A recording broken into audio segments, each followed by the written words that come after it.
Some of us think holding on makes us strong, but sometimes it's letting go. Without words, without writing, and without books, there would be no history. There could be no concept of humanity. Knowledge can be communicated, but not wisdom. One can find it, live it, be fortified by it, do wonders through it, but one cannot communicate and teach it.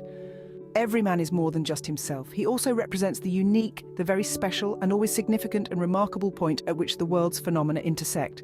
Only once in this way, and never again.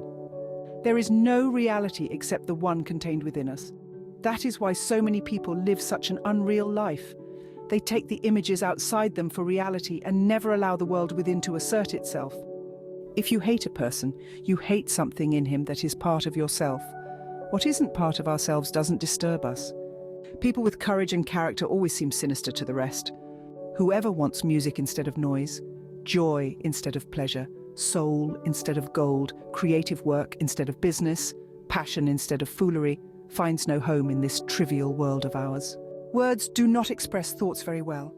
Everything immediately becomes a little different, a little distorted, a little foolish. I have always believed, and I still believe, that whatever good or bad fortune may come our way, we can always give it meaning and transform it into something of value. When dealing with the insane, the best method is to pretend to be sane.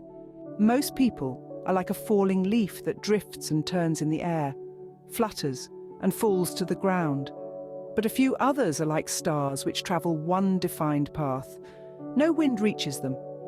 They have within themselves their guide and path. I wanted only to try to live in accord with the promptings which came from my true self. Why was that so very difficult? Within you there is a stillness and a sanctuary to which you can retreat at any time and be yourself. I realize today that nothing in the world is more distasteful to a man than to take the path that leads to himself. I have no right to call myself one who knows.